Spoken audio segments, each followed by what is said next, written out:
Hi friends, ഇന്ന് നമുക്ക് ചക്ക വെച്ചിട്ട് ഒരു പക്കോട ഉണ്ടാക്കാം. ഞങ്ങളിവിടെ ഇടിച്ചക്ക എന്നാണ് പറയുക. നിങ്ങളെ നാട്ടിൽ എന്താണ് പറയുകയെന്ന് നിങ്ങൾ കമൻറ്റ് ചെയ്യ്. ഇത് ഭയങ്കര ടേസ്റ്റുള്ള സാധനമാണ്. ഞാൻ 2 പ്രാവശ്യം ഉണ്ടാക്കിയിട്ടുണ്ട്.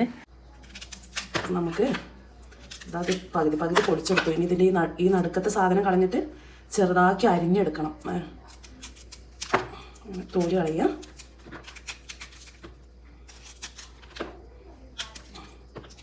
നടുക്കുള്ള സാധനം കളയും. അപ്പോൾ നമുക്ക് ഇത്രയാണ് കിട്ടും. ഇത് ചെറുതാക്കി കനം കുറച്ച് നമുക്ക് ചിപ്സിന് അരിയണ പോലെ അരിഞ്ഞെടുക്കാം.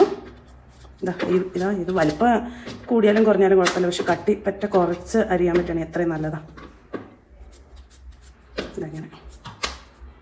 അപ്പോഴേക്കും നമുക്ക് ഗ്യാസ് കത്തിച്ച് ഒരു പാത്രത്തിൽ ഇച്ചിരി വെള്ളം എടുത്തിട്ട് ഇങ്ങനത്തെ ഒരു പാത്രം മേലെ വെക്കാം. ഇച്ചിരി നേരം ചൂടാവട്ടെ. അപ്പോഴേക്കും നമുക്ക് ആ ചക്ക ചെറുതാക്കി അരിഞ്ഞെടുക്കാം. ഇതൊന്ന് ചൂടായിക്കോട്ടെ. അതവിടെ തിളച്ച് വന്നിട്ടുണ്ട്. അപ്പോഴേക്കും നമുക്ക് ഈ ചക്കയിൽ ഇച്ചിരി ഉപ്പിടാം. ഇതിൽ കുറച്ച് ഉപ്പിട്ടാൽ മതി, ബാക്കി നമുക്ക് അരിഞ്ഞിടാം.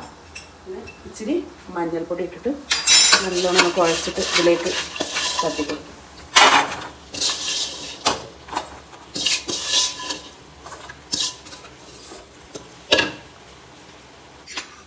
ഇത് വെന്ത് വന്നിട്ടുണ്ട്.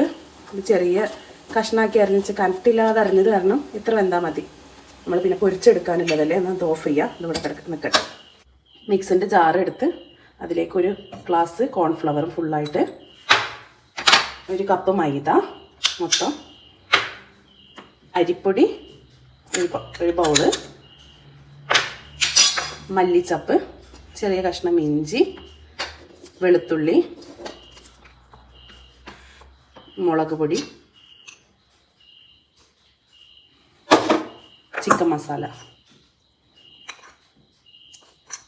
ഇത്ര മതി. ഇതെല്ലാം നമുക്ക് ഈ മുട്ടയും കൂടെ കൂട്ടിയിട്ട് അരച്ചെടുക്കാം.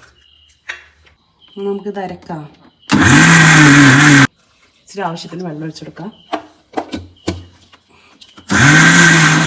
ഈ ചക്ക ഇതിലേക്ക് ഇടാം.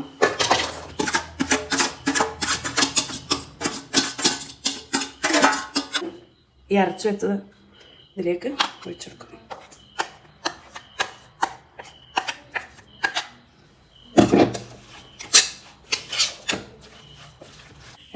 എണ്ണ ചൂടായി, നല്ല ചൂടായി വന്നിട്ടുണ്ട്. ഇത് വെളുത്തുള്ളിയും കരിവേപ്പിലയും ഇട്ടു. തീ കുറച്ച് വെക്കാം. ഇത്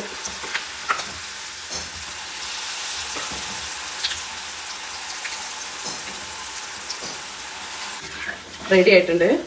ഇത്ര മതി. നല്ല ക്രിസ്പി ആയിട്ടുണ്ട്. അടുത്തത് നമുക്ക് പൊരിച്ചെടുക്കാം.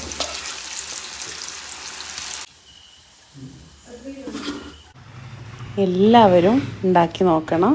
എന്നാൽ എൻ്റെ ചാനൽ സബ്സ്ക്രൈബ് ചെയ്യാൻ മറക്കല്ലേ.